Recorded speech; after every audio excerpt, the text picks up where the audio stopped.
Well, some of you know that before I had the lead role position, I was the student minister here at South Rock. The church that I was at beforehand, I was the youth minister, but that meant that you were in charge of high school all the way down to nursery. So I have taught my fair share of children's church lessons and love those kind of things. So I'm always looking for creative ways just to be able to learn things. And so today, as part of the service, we're going to watch a clip that we might watch if you were in children's church. And so I know some of you are just big kids, so you're going to enjoy this aspect. If you don't worry about it. You're not going to hear from me in a few weeks, so that's totally great. But I want you to be able just to enjoy as this kind of sets up the text that we're going to be looking at. So enjoy the video. Stories of the Bible. Jesus forgives Peter. This is Peter. Hey-o! Whoop! Peter was a fisherman who was called by Jesus. Hey!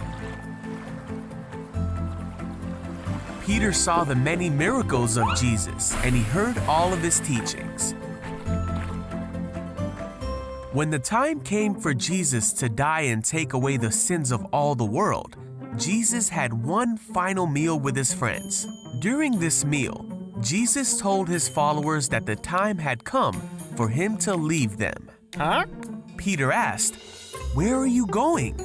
Jesus told him Peter couldn't follow him now, What? but that he would follow him later. Wait a second. But Peter said, "Why can't I come now? I'm ready to die for you." Jesus said, "Die for me." Peter, before the rooster crows tomorrow morning, you will deny 3 times that you even knew me. Then Jesus and his disciples went to the Mount of Olives so Jesus could pray. Along the way, Jesus told his followers that they would all abandon him. Uh-oh. But Peter said, "Even if everyone else leaves you, I never will." Jesus said, "Peter, this very night, before the rooster crows, you will deny 3 times that you even know me." But Peter wouldn't believe it and vowed that he would stay with Jesus until the very end. The other disciples vowed the same. Yeah, I hear. Later on that night, Jesus was arrested by men sent by the religious teachers and priests. Peter tried to fight for Jesus, and he cut off the ear of one of the guards. Ow! But Jesus healed the guard Huh? and went quietly with the captors. All the disciples scattered just as Jesus told them they would. The men led Jesus away to the house of the high priest. Peter and another disciple followed them. Peter came to warm himself by their fire. Hello. A servant girl noticed him in the firelight. Huh? Finally, she said, "This man was one of Jesus' followers." Oh, ma? But Peter denied it for the first time. He said, "I don't even know him."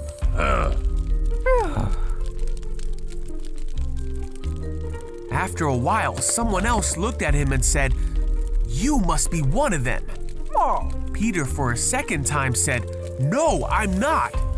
Okay. About an hour later, a man who knew the man whose ear Peter cut off said, "Didn't I see you in the olive grove with Jesus? This must be one of them. He comes from the same place as all of them." Yeah, you're right. But Peter said, No. "I don't know what you're talking about." And then Peter heard the crow of the rooster. Jesus turned and looked at Peter. Jesus' words flashed through his mind, and Peter left the courtyard weeping. Then Jesus died and was placed in a tomb. The disciples heard that he had come back from the dead. Peter even saw the empty tomb and believed that Jesus was alive again. Woohoo! And Jesus appeared to the disciples to show him that he was alive. Some of Jesus' followers were together when Peter said, "I am going fishing." Okay. So they all went out to the sea, but caught nothing all night. At dawn, they saw a man standing on the beach. Oh, hey, over here. The man called out to them and said, "Have you caught any fish?" Nope. The man said, Throw out your net on the right side and you'll get some. Okay. So they did, and they couldn't bring in the net because there were so many fish in it. Then one of the men on the boat said to Peter, "It's Jesus." When Peter heard that it was Jesus, he swam to the shore while the others pulled in the load to the boat. When they got there, they found breakfast waiting for them. I miss a fish. Got it. Jesus said, "Come have some breakfast." While they were eating, Jesus asked Peter, "Do you love me?" Peter said, "Yes, you know I love you." So Jesus said, "Then feed my lambs." Then Jesus asked again, "Do you love me?" Peter said again, "Yes, you know I love you." And Jesus said, "Then take care of my sheep." And then a third time, Jesus asked Peter, "Do you love me?" Peter was hurt that Jesus asked the question a third time, so he said, "You know everything. You know that I love you." So Jesus said one last time, "Then feed my sheep." And so Peter went on to feed Jesus' sheep by helping establish the church and by writing books that we can now read in the Bible. And though he denied Jesus, he was forgiven, and many came to know the love and forgiveness of Jesus through Peter. So some of you probably learned more from that video than you're going to learn from me, and that's okay. But if you have your Bibles, open up to John chapter 21. Because as we're looking at Peter, like there's some wow moments that he has in his life. At the beginning, when he is in the boat and Jesus then does this miraculous catch of fish, Peter falls and just says, "I am a sinful man." And Jesus looks at him and says, "I want you to follow me. Like I will make you a fisher of men." Like we studied a few weeks ago about when Jesus is asking, "Who do people say that I am? Who do you say that I am?" And he says, "You are the Christ." And we see him, he's saying, "I am willing to lay down my life for you. I will go wherever you want." And then there's moments that are those non-wow moments with Peter. And so, right after saying that you're the Christ, says some things that then Jesus looks at him and says, "Get behind me, Satan." And then as was portrayed there, the night that Jesus really could have used his disciples continuing to be by his side, he denied even knowing Jesus, saying, "I do not know that man," 3 different times. But Jesus doesn't stay dead. He rises from the dead. Now, unlike the video when the 2 disciples run and they see the tomb, they're like, "Oh, we believe. We've been studying so far that it wasn't that quick for them." But we did realize that Jesus appeared to Peter. Jesus appeared to the 10 disciples and then to 11 with Thomas there that we studied last week. And then even this week in John chapter 21, the first part, there is this breakfast meal that while these disciples, there's about 7 of them in the boat and they realize who it is. Peter does jump into the water and quickly get there and they have a meal with Jesus. And then there's a conversation that happens that even while watching this video, sometimes I begin to tear up because I realize what really happened with the life of Peter and what Jesus does with him. And so I have you opened up to John chapter 21. I want to read verses 15 through 17 as we kind of just jump in to what we're looking at today. It says this, "When they had finished eating, Jesus said to Simon Peter, 'Simon, son of John, do you love me more than these?' 'Well, yes, Lord,' he said, 'you know that I love you.' Jesus said, 'Feed my lambs.' Again, Jesus said, 'Simon, son of John, do you love me?' He answered, 'Yes, Lord, you know that I love you.' Jesus said, 'Take care of my sheep.' The third time he said to him, 'Simon, son of John, do you love me?' And Peter was hurt because Jesus asked him the third time, 'Do you love me?' He said, 'Lord, you know all things. You know that I love you.' And Jesus said, 'Feed my sheep.'" Now, I want to just kind of do some observations kind of about this text that some you maybe caught, some maybe you didn't. Right off the bat, when Jesus is talking to Peter, he doesn't call him Peter. He doesn't call him Cephas. He calls him Simon, which was the name that he was given before Jesus came and said, "You will be rock." And so I don't think he's pulling anything away from Peter as far as long term, but I do think he's being intentional about calling him Simon as he begins this conversation with him. And he asks this question, "Do you love me more than these?" Okay, now the way the Greek word is with these, it could imply a couple different things. Some people feel like it means, do you love me more than fishing and fish and this lifestyle? So that's a possibility. But I think really what Jesus is implying is, do you love me more than these as far as the other apostles? Now, why would he ask that question? Like, you can't know the heart of everybody else. Do you really love me more than these other people? But I think the reason he asks that is because back in Matthew chapter 26, verse 33, Peter had said, even if all else betray you, I will not. And I think Jesus is coming back here going, do you really love me more than all of these? And at this question, Peter simply says, yes, Lord, you know that I love you. And so Jesus says, feed my lambs. And again, the tense that word feed is in is a continual action. So not just one time, continue to feed my lambs. So then the question is asked a second time, but this time there's no, do you love me more than these? It's just, Simon, do you love me? Still using the word Simon. And he says, yes, you know that I love you. And Jesus says, so take care of my sheep. Okay, the idea of take care, it's a continual action, but it's not just feeding this time, it's the idea of shepherding, overseeing, watch over my flock. And so then we get to the same question a third time. And the text tells us that Peter is hurt because Jesus has asked this 3 times. And I don't know if maybe he's hurt just because, did you not get it on the first or second time? Like, why are you asking me this again? I also don't know if he kind of puts 2 and 2 together and realizes that there was 3 times that I say, I do not know you. And you're asking me 3 times, do I love you? And so in this moment, he says, you know all things. Like, Jesus, you know my heart. You know that I love you. And so Jesus says, feed my sheep. So kind of just looking at this text, we've seen the kid version. We've seen kind of like just the initial observations with a couple Greek kind of helpful things to understand the text. But if you've heard this passage preached before, or you've done any kind of in-depth study, you might be sitting there right now going, Andy, you missed a really big part, okay? And if you're like, whoa, I have no idea what you're talking about, you're about to find out, okay? What people often hear with this text is the word love. Like, we have the English word love that covers a lot of different types of love, but in this context, there's actually 2 different words for love that are used. One is agape, which is the type of love that is a unconditional love. It is a sacrificial kind of love. It is not a feeling. Okay, so that's one of the types of love used here.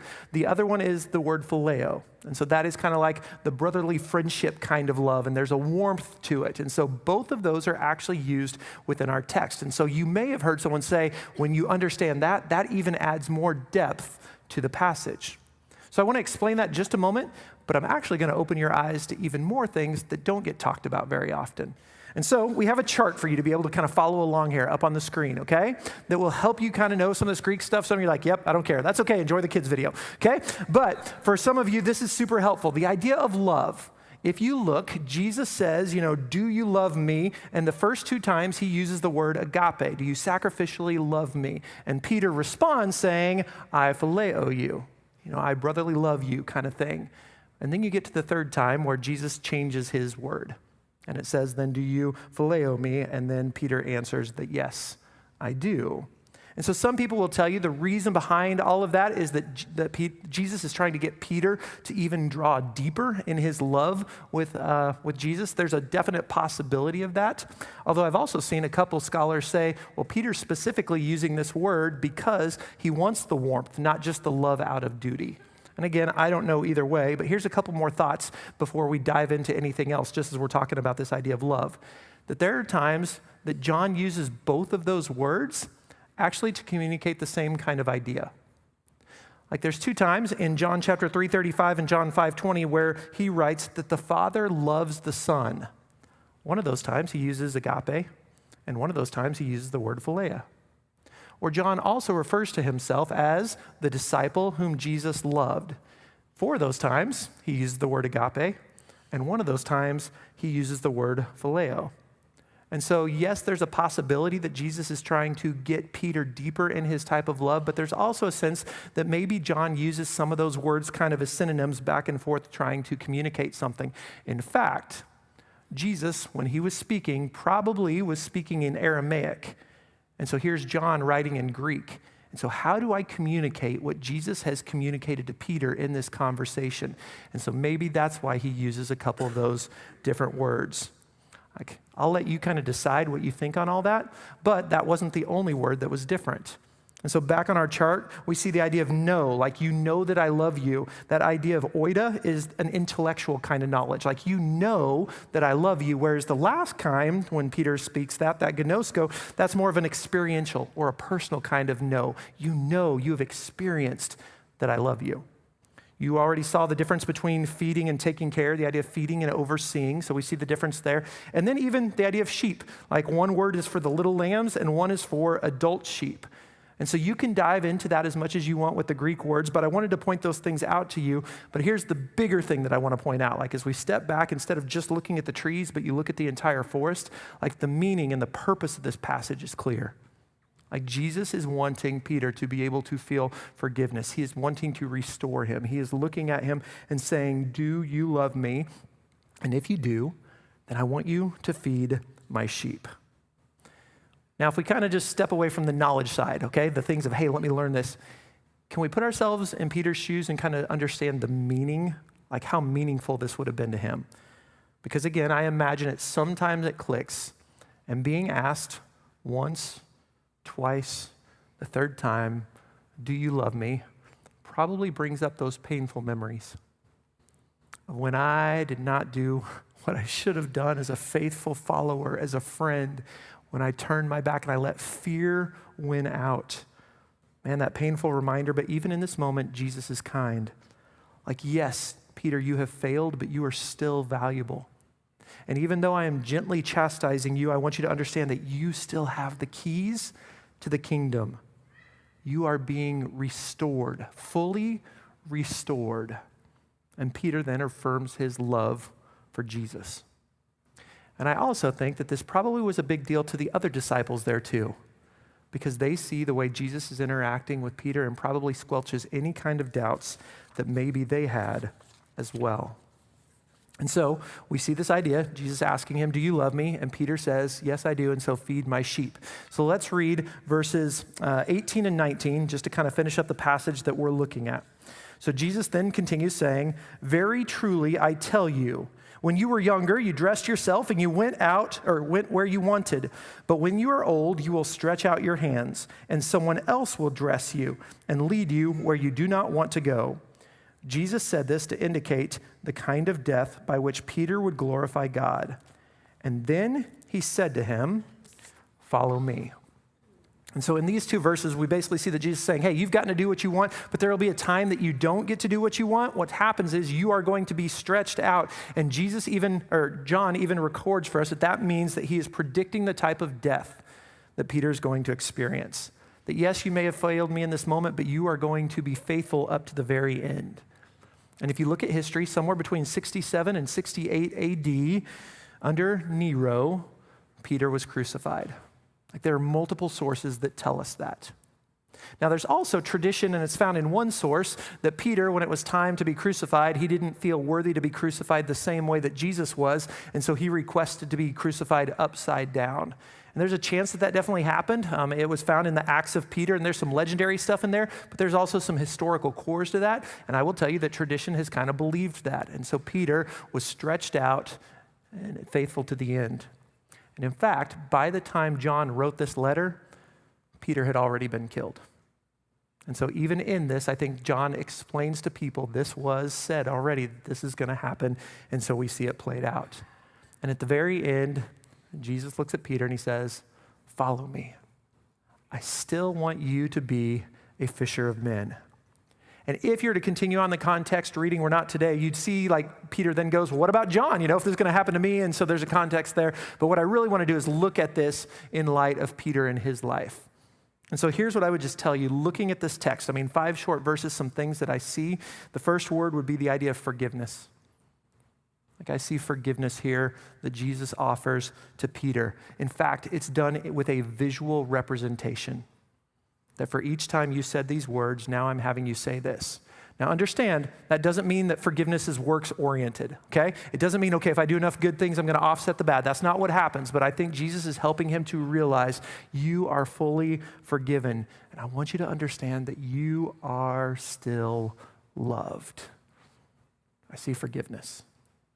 But I also see this idea of follow. Like we heard this word, follow me. That's what Jesus says at the very end. He says, I want you to follow me to the very end of your life. And so when things get difficult, when everything is going great, wherever I lead you, I want you to follow after me. And so even in spite of what he'd done, like Jesus still says, I want to use you.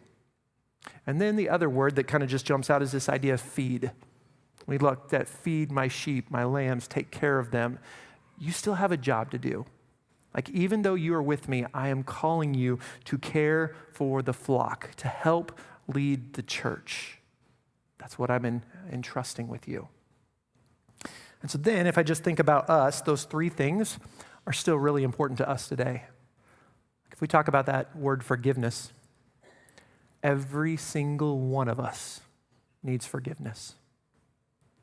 I wonder, when's the last time that you denied Jesus with your words? Or maybe by being silent, or maybe by your actions. Or when was the last time that maybe your deeds did not show that you loved Jesus in that moment? Or maybe even as you sit here and think back, it's like, man, time and time and time again, I fail, and on my own, I am not worthy.